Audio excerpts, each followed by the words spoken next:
Fora TV. The world is thinking.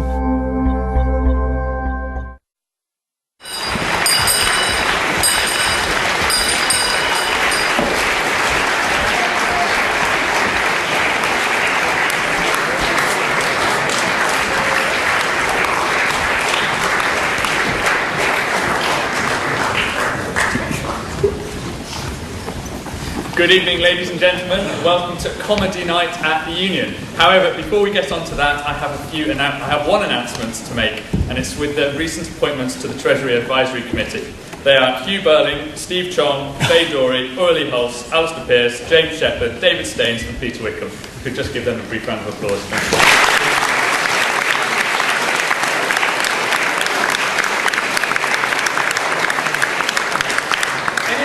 The business which you're all here for tonight. We have speakers from the four corners of the globe to entertain you, from Cambridge and Oxford, and there's another two somewhere else. So, from the Allcock Improv, we have the first speaker, Will Pearce. When I asked him if he could give me an interesting fact about himself before, he said that he is an active crab conservationist. And so please welcome him to the dispatch box.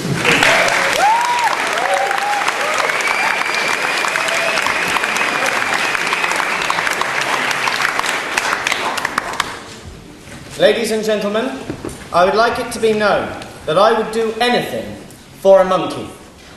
I only went to the zoo once as a child, despite my great... Oh, fuck.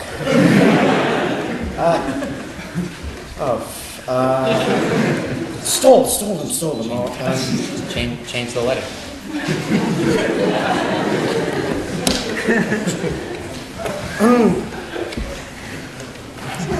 Ladies and gentlemen, I would do anything for money.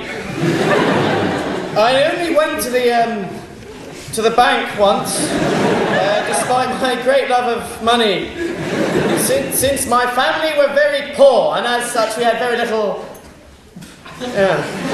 Anyway, the part of that visit that impressed me the most was the money exhibit. All that money locked up where it couldn't roam free and do as God intended. And I thought to myself, one day I will have money, and instead of keeping it locked away like that, I'll share it with the world, lend it to other people so that they can breed the money and make more of it, and then there'll be enough money for everyone. Yes, I will admit that my plans to save the current money crisis were foolish. But as a great man once said about a similar subject, I know that the human being and the money can peacefully coexist. And much more than this, that they can coexist and prosper. With the right training, money can be made to be helpful. A money is certainly much better than a dog with a fluorescent label at helping blind people get what they want.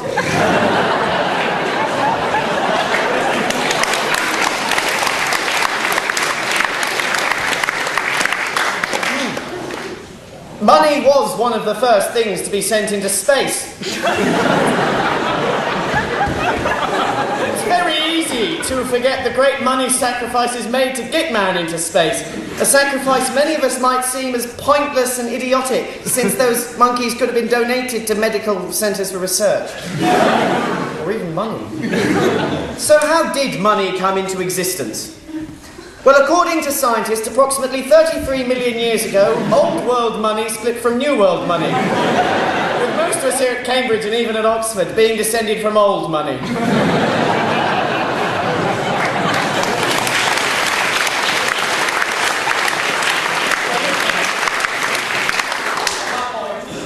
Speak this up. I'm about to get on to that. However, most of us are not directly descended from old money. Many years ago, we split away under evolutionary selection pressures for reduced inbreeding intelligence and independent foraging success. But of course, it's not quite that simple, and if we look at a family tree, we'll see that most of us lie somewhere in the middle between old money and new money. However much some of us might try to intimate that they spontaneously arrived here at Cambridge, presumably due to an act of God, without any family history of money whatsoever. It's likely that this split is in part due to us spending more time in the water, the so-called aquatic ape hypothesis.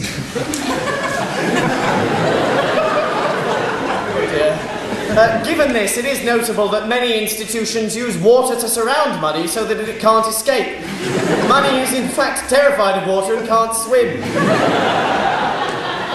Money is most comfortable in forested areas because it can hide and not be seen.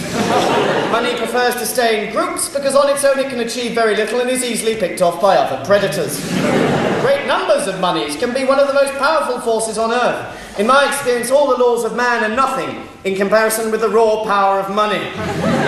God help us if someone were to use money for evil. But enough about what money is. What should we love money for? Money is truly unique in this world. Monies are the only creatures that can manipulate their environment, often using tools to achieve their long-term goals. Indeed, researchers have recently shown that money can engage in exchanges for sex. Money can recognize itself in a mirror, implying it has a level of cognition previously thought unique to humans. Indeed, many have spent their entire lives trying to figure out what goes on inside the secret world of money. Money is beautiful. I fail to believe that anyone watching young money tickling old money on the cheek, only to receive a cheerful slap as it becomes too boisterous, has not been moved to tears. Never before have I cried so much as when I witnessed the birth of money. It came out, its eyes blinking, full of the possibilities of the world. What would it become? What might it do? Would it be eaten by another type of money? Its innards ripped across the floor, then absorbed into the meaty flesh of its victor, who all the while is beating his manly chest and roaring. Oh, yeah, sorry. Perhaps most touchingly, money has been shown to resemble humans. In some case, the likeness is quite striking, and although the idea was mocked at the time, I think most of us would find it hard not to admit that when looking at money, we see in some of it a glint that reminds us of Charles Darwin.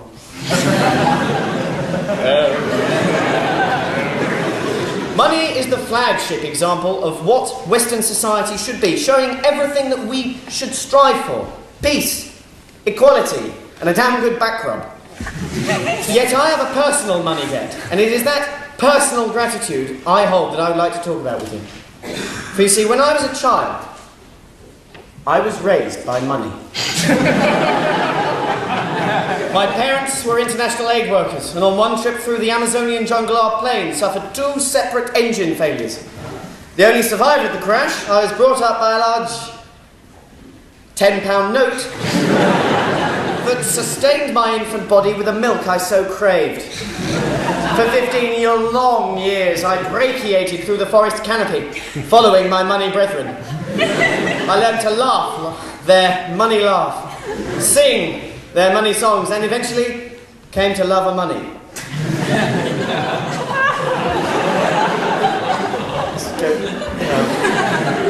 Her fur always glinted in the moonlight, like 1,000 shimmering butterflies.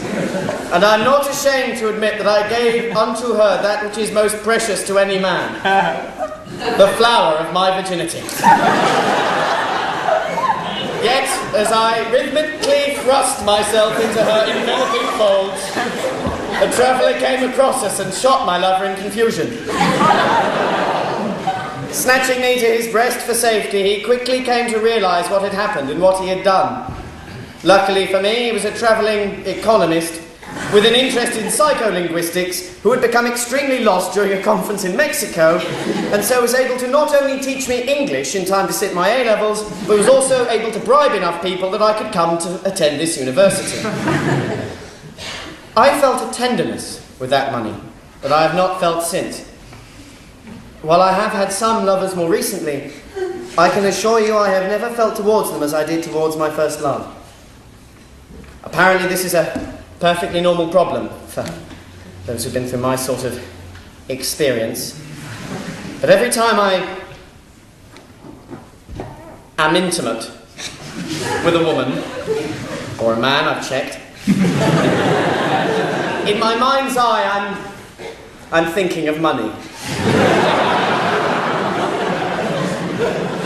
So you know my reasons, but why does money need our help today more than ever? Well, politicians, especially our current Labour government, seem hell-bent on destroying all money. Indeed, not content with watching all the money being cleared from the north half of our country, they are doing nothing to stop the juggernaut of capitalism destroying money on any rock they can find.